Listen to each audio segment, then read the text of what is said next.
তো দোস্ত খাটটা দেখতে পাচ্ছ, ভালো করে দেখে নাও। এইটা আগের ফটো। আর এই ড্রেসিং টেবিলটা দেখতে পাচ্ছ, এই ড্রেসিং টেবিলটা কমপ্লিট। তো এটা আগের ছবি। তো এই ড্রেসিং টেবিল আর এই খাটটা যেটা তোমরা দেখতে পেলে, এই দুটোই আজ পুরোটা রেডি হয়ে যাবে। তো গাইজ, নতুন ভিডিওতে সবাইকে স্বাগত। চ্যানেলে নতুন হয়ে থাকো তো প্লিজ চ্যানেলটা সাবস্ক্রাইবার করে রাখো, কারণ এরকমই ইন্টারেস্টিং ভিডিও সবার আগে পাওয়ার জন্য। তো গাইজ, আজ তোমাদেরকে দেখাবো যে ওই খাটটা আর ড্রেসিং টেবিলটা পুরো কমপ্লিট করে আজ তোমাদেরকে দেখাবো শুরু থেকে লাস্ট পর্যন্ত। তোমরা ভিডিওটা কোথাও কেউ স্কিপ করবে না, তাহলে কিচ্ছু বুঝতে পারবে না, আগা গোড়া মাথা কিচ্ছু বুঝতে পারবে না। তো যাই হোক, আজ তোমরা দেখো যে কিভাবে শুরু থেকে লাস্ট পর্যন্ত কিভাবে মাল কমপ্লিট আমরা করি, বক্স খাট, ড্রেসিং টেবিল। আর এর টোটালটাই পুরো গালা পালিশ করা আছে, কোথাও রং টং কিচ্ছু আমরা লাগাইনি। তো প্লেনভাবে গালা পালিশ করা আছে। তো তোমরা ভিডিওটা শুরু থেকে লাস্ট পর্যন্ত না দেখলে বুঝতে পারবে না। আর এটা একটা বক্স টুল, মানে ড্রেসিং টেবিলের সাথে সেটিং একটা বক্স টুল। ওপরটাতে ফাঁকা আছে, তো ওপরটাতে কিছু রাখার জন্য ওপরটাতে আমরা ফাঁকা করে রেখে দিয়েছি। তো তোমরা ভালো করে দেখে নাও, পুরো ঠোল করা আছে। আর ওপরে আমরা একটা সেলফ মতন করে দিয়েছি, এটা পুরো সেটিং হয়ে যাবে। তো চারি সাইডে বিটের কাজ করা আছে, এটা রাবিটের মতন করা আছে। আর এই বিটের কাজটা না করলে অবশ্য আমরা গদিটা বসাতেও পারবো না। তো যাই হোক, দেখতে পাচ্ছ প্লেন গালা পালিশ আমরা করছি।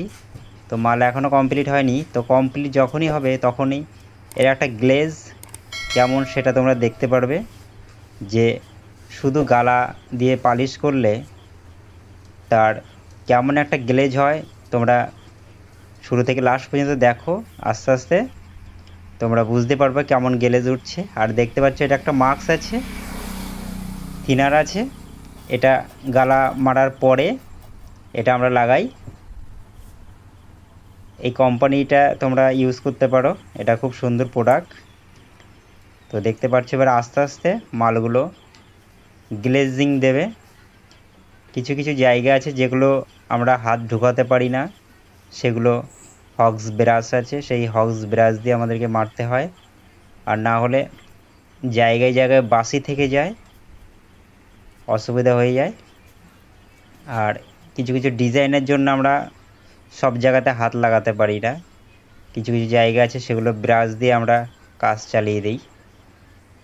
এটা হচ্ছে বড় বোর্ড, মানে হেড বোর্ড। আর লেগ বোর্ড যেটা আছে সেটা তোমাদেরকে দেখাবো, সেটা ওই সাইডে আছে।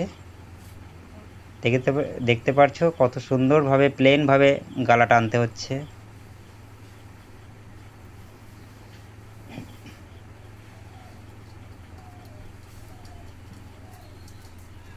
পালিশ যখন করবে তখন এভাবেই গালা টানতে হবে।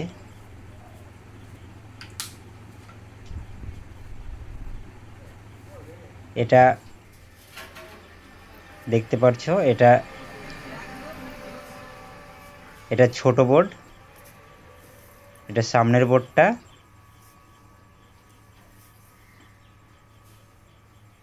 ডিজাইনটা কেমন লাগছে সেটাও তোমরা আমাকে কমেন্ট করে জানাবে। আর হ্যাঁ গাইজ, এই ড্রেসিং টেবিল আর এই বক্স খাটটা এটা আমাদের অর্ডারের, কারণ ফটো দেখে আমাদের কাজ করতে হয়।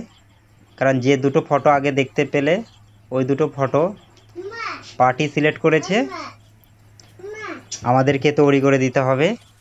তো গাইজ, এবার আমাকে ড্রেসিং টেবিলের পাল্লাটা সেটিং করতে হবে, কারণ সেটিং না করলে পালিশ করতে অসুবিধা হয়ে যাচ্ছে। কারণ পালিশ করার পরে পাল্লা সেটিং করলে কোনো কোনো জায়গাতে হয়তো একটু ছোটো মোটে যেতে পারে, সমস্যা হতে পারে। ওই জন্য পাল্লা আগে সেটিং করে নিতে হবে। তো পাল্লাটা আমি ফিটিংস করছি।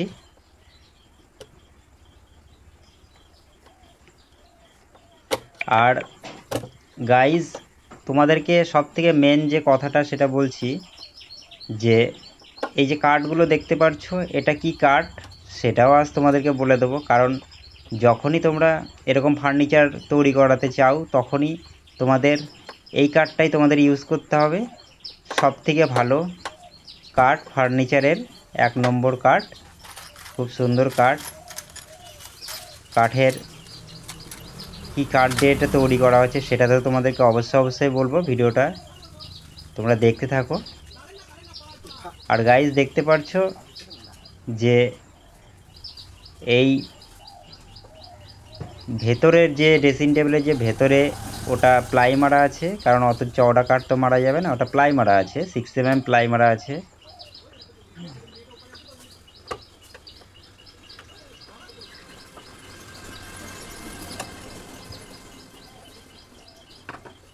তো আমাদের পাল্লা সেটিং হয়ে গেল।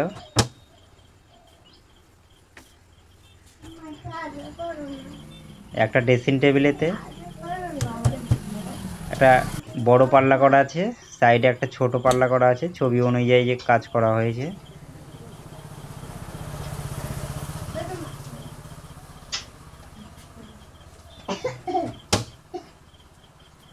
সেটিং হয়ে গেল আমার। তো গাইজ তোমরা যখনই ফার্নিচার রেডি করাতে চাইবে তখন তোমাদের সবার আগে মাথায় ধ্যান রাখতে হবে যে আমার কাঠটা কী কাঠ লাগাবো। কাঠ বিভিন্ন রকমের পেয়ে যাবে, কিন্তু তার মধ্যে ডিপেন্ড করে যে কোন কাঠটা দিলে আমার ফার্নিচার সব থেকে বেশি লাস্টিং করবে, এমন কি লাইফ টাইম চলে যাবে। তো সেই কাঠটাই আমি বলে দিচ্ছি, যে ফার্নিচারটা তোমরা দেখতে পাচ্ছ, যে খাটটা তোমরা দেখতে পাচ্ছ, এই খাট ড্রেসিং টেবিল পিওর সিপি সেগুন দিয়ে করা আছে। তো গাইজ নামটা ভালো করে মনে রাখবে যে সিপি সেগুন। সিপি সেগুন দিয়ে যখনই তোমরা এরকম ফার্নিচার তৈরি করাবে পুরো লাইফ টাইম চলে যাবে, কোনো অসুবিধা হবে না, এটা আমি বলছি।